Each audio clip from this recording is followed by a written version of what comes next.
ଅନେକ ବର୍ଷ ପୂର୍ବେ ଚନ୍ଦ୍ରଭାଗା ନାମକ ଏକ ସୁନ୍ଦର ସାମ୍ରାଜ୍ୟରେ ରାଜକୁମାରୀ ସୁରେଖା ବାସ କରୁଥିଲେ, ଯିଏ ନିଜର ରୂପ ଅପେକ୍ଷା ନିଜର ଗୁଣ ଏବଂ ଜ୍ଞାନ ପାଇଁ ସାରା ଦେଶରେ ପରିଚିତ ଥିଲେ। ସେ ରାଜ୍ୟର ଗୋଟିଏ ଗୁପ୍ତ କକ୍ଷରେ ଏକ ମାୟାବୀ ଆଇନା ରଖାଯାଇଥିଲା, ଯାହା ବିଷୟରେ କୁହାଯାଉଥିଲା ଯେ ସେହି ଆଇନା ସାମ୍ନାରେ ଠିଆ ହୋଇ ହେଲେ ତାହା ମଣିଷର ବାହ୍ୟ ରୂପ ନୁହେଁ, ବରଂ ତାର ଅନ୍ତର୍ଗତ ଚରିତ୍ରକୁ ଦେଖାଯାଇଥାଏ। ଦିନେ ରାଜକୁମାରୀଙ୍କ ବିବାହ ପାଇଁ ଅନେକ ଦେଶରୁ ସାହସୀ ଓ ଧନୀ ରାଜକୁମାରମାନେ ଆସିଲେ, କିନ୍ତୁ ସୁରେଖା ଘୋଷଣା କଲେ ଯେ ସେ ମାୟାବୀ ଆଇନା ସାମ୍ନାରେ ଠିଆ ହୋଇ ନିଜକୁ ଗ୍ରହଣ କରିପାରିବ, ମୁଁ ତାଙ୍କୁ ହିଁ ବିବାହ କରିବି। ଜଣେ ପରେ ଜଣେ ପ୍ରତିପତ୍ତିଶାଳୀ ରାଜକୁମାର ସେହି ଆଇନା ସାମ୍ନାକୁ ଗଲେ, କିନ୍ତୁ ଯେମିତି ସେମାନେ ଆଇନାରେ ନିଜର ଅହଙ୍କାର, ଲୋଭ ଓ କପଟର କଳା ରୂପ ଦେଖିଲେ, ସେମାନେ ଭୟରେ ସେଠାରୁ ପଳାଇ ଗଲେ। ଶେଷରେ ଜଣେ ଅତି ସାଧାରଣ ବେଶଭୂଷା ପରିହିତ ଯୁବକ, ଯିଏ କୌଣସି ରାଜକୁମାର ନଥିଲେ ବରଂ ଜଣେ ଜ୍ଞାନୀ ପଣ୍ଡିତ ଥିଲେ, ସେ ଆଇନା ସାମ୍ନାକୁ ଆସିଲେ। ଆଇନାରେ ତାଙ୍କର ରୂପ ଅତି ଶାନ୍ତ ଓ ଜ୍ୟୋତିର୍ମୟ ଦେଖାଗଲା, କାରଣ ତାଙ୍କ ମନରେ କୌଣସି ଛଳନା ନଥିଲା। ସେହି ଯୁବକ ଜଣକ କହିଲେ, ଆଇନା କେବଳ ସତ୍ୟ ଦେଖାଏ ଏବଂ ଯିଏ ସତ୍ୟକୁ ସାମ୍ନା କରିବାର ଭୟ କରେ ନାହିଁ, ସେ ହିଁ ସଂସାରର ସବୁଠାରୁ ସାହସୀ ବ୍ୟକ୍ତି। ସୁରେଖା ସେ ଯୁବକଙ୍କର ସରଳତା ଓ ସତ୍ୟବାଦିତା ଦେଖି ଅତ୍ୟନ୍ତ ପ୍ରସନ୍ନ ହେଲେ ଏବଂ ତାଙ୍କୁ ହିଁ ନିଜର ଜୀବନସାଥୀ ଭାବେ ବାଛିଲେ। ଏହି ଘଟଣା ପରେ ରାଜ୍ୟର ସମସ୍ତ ଲୋକ ବୁଝିପାରିଲେ ଯେ ବାହ୍ୟ ଚେହେରା ଓ ଧନ ସବୁବେଳେ ସ୍ଥାୟୀ ନୁହେଁ, କିନ୍ତୁ ମଣିଷର ଅନ୍ତରତ ସ୍ୱଚ୍ଛତା ଓ ପବିତ୍ରତା ହିଁ ତାର ପ୍ରକୃତ ପରିଚୟ। ଏହି ଦୀର୍ଘ କାହାଣୀ ଶିକ୍ଷା ଦିଏ ଯେ ଆମେ ନିଜର ଅନ୍ୟ ଆଖିରେ ସୁନ୍ଦର ଦେଖାଇବା ପାଇଁ ଯେତେ ଚେଷ୍ଟା କଲେ ମଧ୍ୟ ନିଜ ବିବେକ ଆଖିରେ ସଚୋଟ ରହିବା ହିଁ ଜୀବନର ଶ୍ରେଷ୍ଠ ସଫଳତା। ଅନେକ ବର୍ଷ ପୂର୍ବେ ସମୁଦ୍ରକାନ୍ତ ନାମକ ଏକ ବନ୍ଦର ସହରରେ ସୁମନ ନାମକ ଜଣେ ଅତ୍ୟନ୍ତ ସାହସୀ ଏବଂ ଜ୍ଞାନୀ ନାବିକ ବାସ କରୁଥିଲେ, ଯିଏ ଶୁଣିବାକୁ ପାଇଥିଲେ ଯେ ମଝି ସମୁଦ୍ରରେ ଏକ ଏପରି ରହସ୍ୟମୟ ଦ୍ୱୀପ ଅଛି ଯେଉଁଠାରେ ଇଚ୍ଛା ପୂରଣ କରି ବୃକ୍ଷ ଅଛି।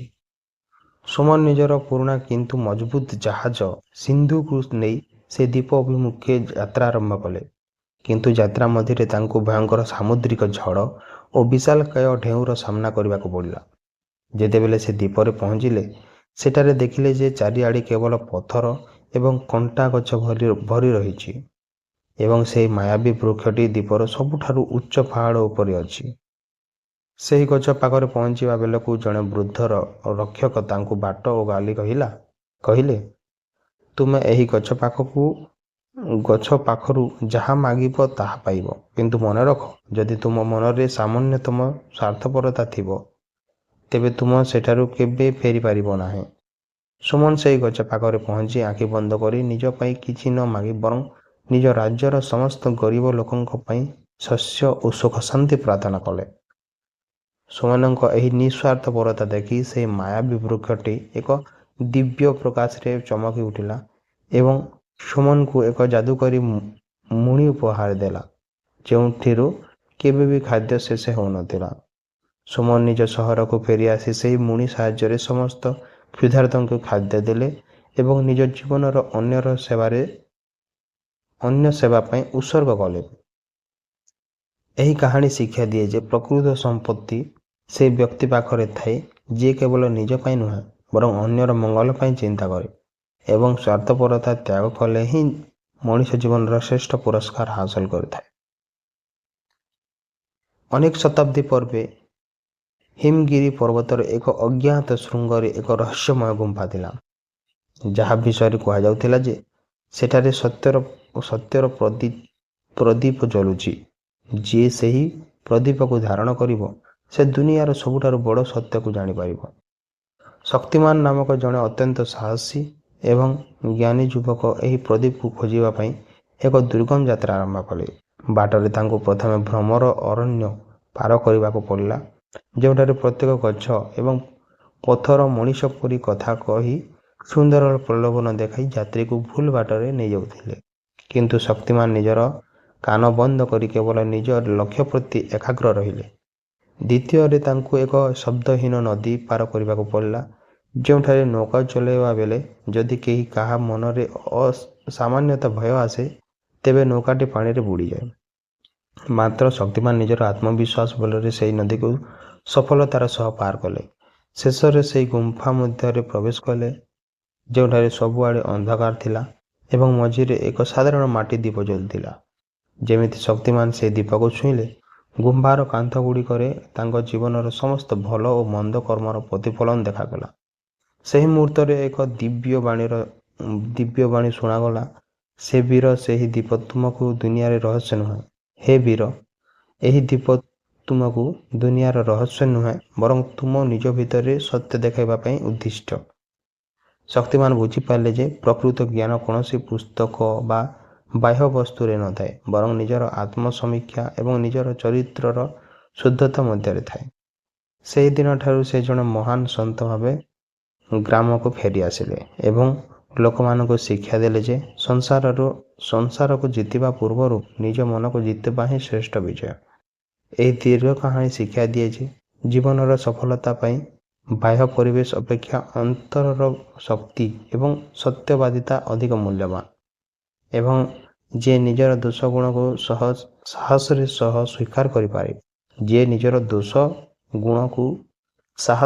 ସ୍ୱୀକାର କରିପାରେ ସେ ହିଁ ପ୍ରକୃତ ଜ୍ଞାନୀ।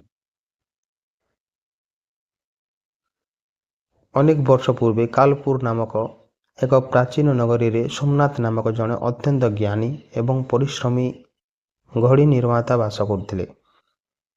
ଯିଏ ଶୁଣିବାକୁ ପାଇଥିଲେ ଯେ ସହରର ପୁରୁଣା ଦୁର୍ଗ ଭିତରେ ଏକ ଏପରି ରହସ୍ୟମୟ ଜଲଘଡ଼ି ଅଛି, ଯାହାକୁ ସଠିକ୍ ଭାବେ ଚଳାଇଲେ ମଣିଷ ନିଜର ଅତୀତକୁ ଫେରିଯାଇ ନିଜର ଭୁଲ ସୁଧାରି ପାରିବ। ସୋମନାଥ ନିଜ ଜୀବନର ଏକ ବଡ଼ ଦୁଃଖକୁ ଦୂର କରିବା ପାଇଁ ସେହି ଘଡ଼ିର ସନ୍ଧାନରେ ଦୁର୍ଗର ଗଭୀର ଗୁମ୍ଫା ମଧ୍ୟରେ ପ୍ରବେଶ କଲେ। ସେଠାରେ ତାଙ୍କୁ ପ୍ରଥମେ ସ୍ମୃତିର ସାଗର ପାର ହେବାକୁ ପଡ଼ିଲା, ଯେଉଁଠାରେ ତାଙ୍କ ଜୀବନର ସମସ୍ତ ମିଠା ଓ ପିତା ସ୍ମୃତିମାନେ ଛାଇ ପରି ତାଙ୍କ ବାଟ ଓଗାଳି ଠିଆ ହେଲେ। କିନ୍ତୁ ସୋମନାଥ ବିଚଳିତ ନ ହୋଇ ନିଜ ଲକ୍ଷ୍ୟ ପଥରେ ଆଗକୁ ବଢ଼ିଲେ। ଦ୍ୱିତୀୟରେ ତାଙ୍କୁ ଅନୁତାପର ଦ୍ୱାର ସାମ୍ନା କରିବାକୁ ପଡ଼ିଲା, ଯେଉଁଠାରେ ଜଣେ ମାୟାବୀ ପ୍ରହରୀ ପଚାରିଲେ, ଯଦି ତୁମେ ଅତୀତରେ ବଦଳାଇ ଦେବ, ତେବେ ତୁମର ବର୍ତ୍ତମାନର ଅଭିଜ୍ଞତା ଓ ଶିକ୍ଷାର କ'ଣ ହେବ? ସୋମନାଥ ଗଭୀର ଭାବେ ଚିନ୍ତା କରି ବୁଝିଲେ, ମଣିଷ ନିଜ ଭୁଲରୁ ହିଁ ଶିଖେ। ସେହି ଅଭିଜ୍ଞତା ହିଁ ତାକୁ ଆଜି ଏତେ ଜ୍ଞାନୀ କରି ଗଢ଼ି ତୋଳିଛି। ଯେତେବେଳେ ସେ ଶେଷରେ ସେହି ଜଲଘଡ଼ି ପାଖରେ ପହଞ୍ଚିଲେ, ସେ ଦେଖିଲେ ଯେ ସେଥିରୁ ବାହାରୁଥିବା ଜଳ କୌଣସି ଯାଦୁ ନୁହେଁ, ବରଂ ଧୈର୍ଯ୍ୟର ପ୍ରତୀକ ଥିଲା। ସୋମନାଥ ସେହି ଘଡ଼ିକୁ ଚଳାଇବା ପରିବର୍ତ୍ତେ ସେଠାରେ ଧ୍ୟାନରେ ବସିଲେ ଏବଂ ସେହି ଅନୁଭବ କଲେ ଯେ ପ୍ରକୃତ ସୁଖ ଅତୀତକୁ ବଦଳାଇବାରେ ନାହିଁ, ବରଂ ବର୍ତ୍ତମାନକୁ ଭଲ ଭାବେ ଜୀଇଁବାରେ ଅଛି। ସେହି ମୁହୂର୍ତ୍ତରେ ଗୁମ୍ଫାଟି ଏକ ଦିବ୍ୟ ଆଲୋକରେ ଝଲସି ଉଠିଲା ଏବଂ ସୋମନାଥଙ୍କୁ ଜଣେ ମହାନ ଦାର୍ଶନିକ ଜ୍ଞାନ ପ୍ରାପ୍ତ ହେଲା। ସେ ଗାଁକୁ ଫେରିଆସି ସମସ୍ତଙ୍କୁ ବୁଝାଇ ଦେଲେ ଯେ ସମୟକୁ ପଛକୁ ନେବା ଅପେକ୍ଷା ପ୍ରତିଟି ମୁହୂର୍ତ୍ତକୁ ସତ୍କର୍ମ ଓ ପ୍ରେମରେ ଭରିଦେବା ହିଁ ମଣିଷର ଶ୍ରେଷ୍ଠ କର୍ତ୍ତବ୍ୟ। ଏହି ଦୀର୍ଘ କାହାଣୀ ଶିକ୍ଷା ଦିଏ ଯେ ଆମର ଅତୀତ ଆମକୁ ଗଢ଼ିଥାଏ ଏବଂ ବର୍ତ୍ତମାନ ଆମର ଭବିଷ୍ୟତର ମୂଳଦୁଆ ହୋଇଥାଏ। ତେଣୁ ଗତକାଲି ପାଇଁ ଅନୁତାପ ନ କରି ଆଜିକୁ ନିଜର ଶ୍ରେଷ୍ଠ ଦିନ କରିବା ଉଚିତ। ଅନେକ ଯୁଗ ପୂର୍ବ ଶିବପୁର ନାମକ ଏକ ପାର୍ବତ୍ୟ ଅଞ୍ଚଳରେ ରୁଦ୍ର ନାମକ ଜଣେ ଅତ୍ୟନ୍ତ ନିଷ୍ଠାପର ଏବଂ ଶାନ୍ତ ସ୍ୱଭାବର ଯୁବକ ବାସ କରୁଥିଲେ, ଯିଏ ଶୁଣିବାକୁ ପାଇଥିଲେ ଯେ ହିମାଳୟର ସବୁଠାରୁ ଉଚ୍ଚ ଏବଂ ଗୁପ୍ତ ଶୃଙ୍ଗରେ ଏକ ନୀଳମଣି ରହିଛି, ଯାହାର ସ୍ପର୍ଶରେ ସାରା ବିଶ୍ୱର ରୋଗ ଓ ଶୋକ ଦୂର ହୋଇଯିବ। ରୁଦ୍ର ନିଜ ଗ୍ରାମବାସୀଙ୍କ ଦୁଃଖ ଦୂର କରିବା ପାଇଁ ସେହି ମଣିଷ ସନ୍ଧାନରେ ଏକ ଅତି କଠିନ ଯାତ୍ରା ଆରମ୍ଭ କଲେ।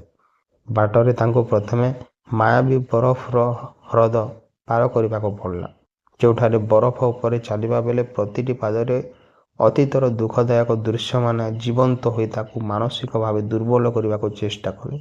କିନ୍ତୁ ରୁଦ୍ର ଓଁ ନମଃ ଶିବାୟ ମନ୍ତ୍ର ଜପ କରି ନିଜ ମନକୁ ସ୍ଥିର କରି ଆଗକୁ ବଢ଼ିଲେ। ଦ୍ୱିତୀୟରେ ତାଙ୍କୁ ଏକ ଅଗ୍ନିଗୁମ୍ଫା ଦେଇ ଯିବାକୁ ପଡ଼ିଲା, ଯେଉଁଠାରେ ତାଙ୍କର ଶାରୀରିକ ସହନଶୀଳତାର ପରୀକ୍ଷା ହେଲା।